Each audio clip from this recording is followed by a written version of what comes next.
Nous achevons une année qui a dans le bon sens marqué le destin de la France. Certes, ne nous y ont manqué ni les épreuves ni les dangers. Quand commença 1962, on se tuait encore en Algérie, tandis qu'attentats et complots se prolongeaient en métropole. Récemment, un démon qui nous fut jadis très familier et très malfaisant, celui des crises politiques, a cru trouver l'occasion de revenir nous tenter. Enfin, il y a 2 mois, le monde passa près de la guerre. Mais rien n'a empêché notre pays de poursuivre sa rénovation. Ayant tranché au fond l'affaire algérienne, nous sommes maintenant en paix partout, ce qui en un quart de siècle ne nous était jamais arrivé. Cette année même, nous avons solennellement confirmé nos institutions nouvelles dans lesquelles l'État trouve une continuité qui lui manquait désespérément depuis des générations. Grâce à l'effort national déployé sous ce régime de bon sens et d'efficacité, notre prospérité atteint un niveau que nous n'avons connu en aucun temps, et notre progrès social réalise une avance sans précédent. À mesure que le couple de l'essor et de la raison nous ramène à la puissance, la France retrouve son rang, son attrait, ses moyens.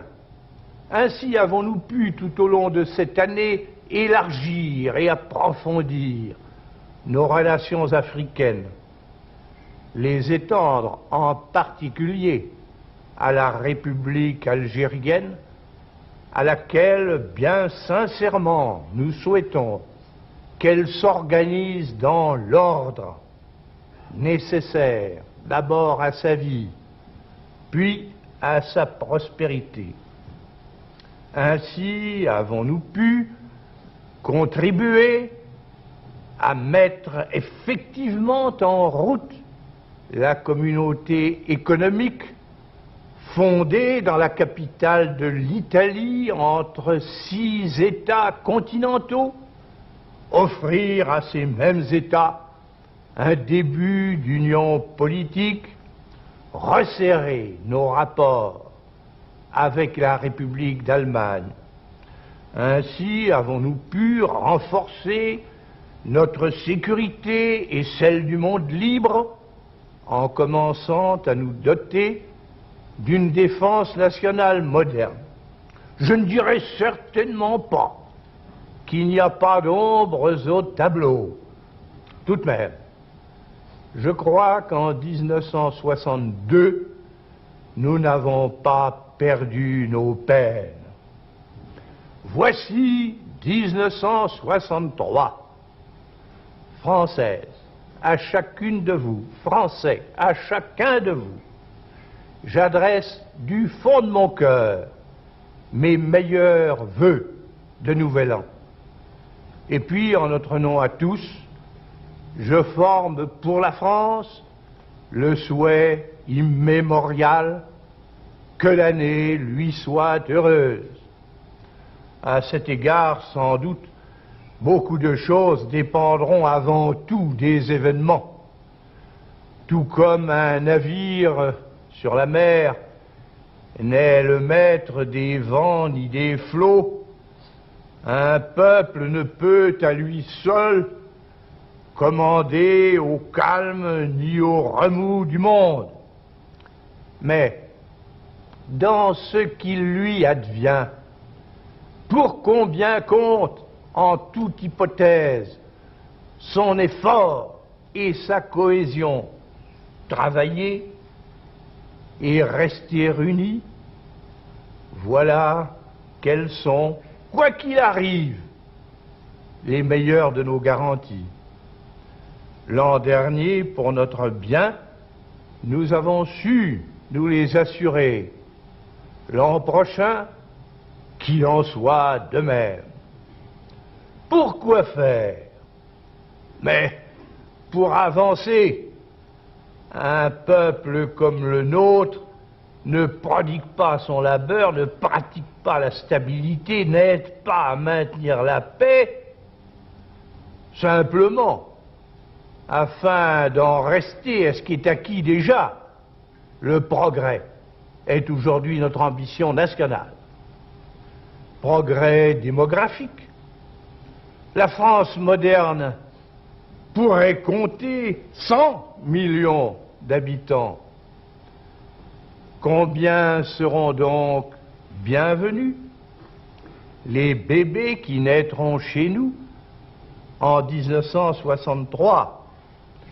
Quant à ceux de nos rapatriés qui voudront décidément s'installer en métropole et dont nous comprenons très bien les soucis, parfois les chagrins, c'est de grand cœur que nous les aiderons à y trouver, comme les autres Français, leur place, leurs droits et leurs devoirs.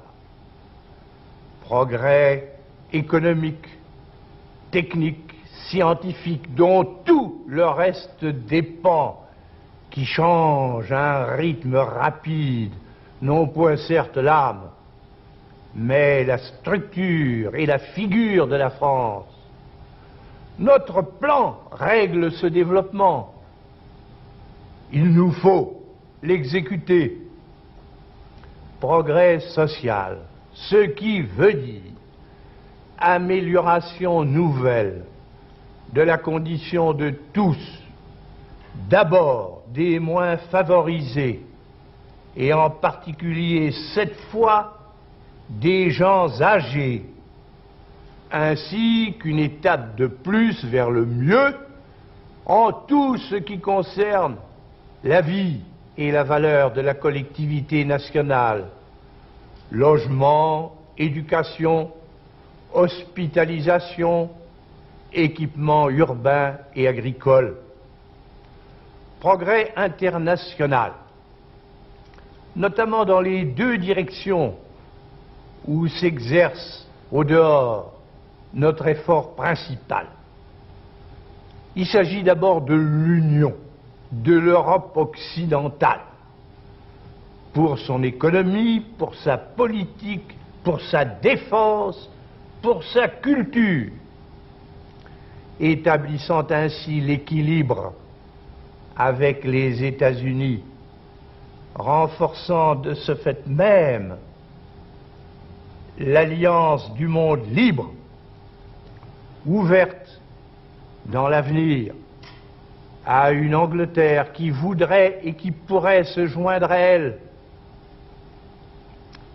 définitivement et sans réserve, visant à organiser avec les pays de l'Est,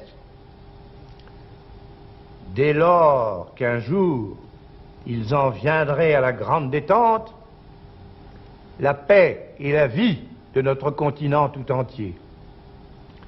Il s'agit ensuite de l'aide que nous devons prêter aux peuples qui en ont besoin pour leur développement moderne, et avant tout de notre coopération avec ceux des États d'Afrique, d'Asie, d'Amérique latine qui souhaitent celle de la France. Ce sont là de bien grands espoirs, oui, mais le temps est venu où, sans tomber dans l'outrecuidance, nous pouvons et nous devons regarder loin et viser haut. Françaises, Français, nos vœux pour la nouvelle année sont à la mesure de la France nouvelle. Vive la République, vive la France!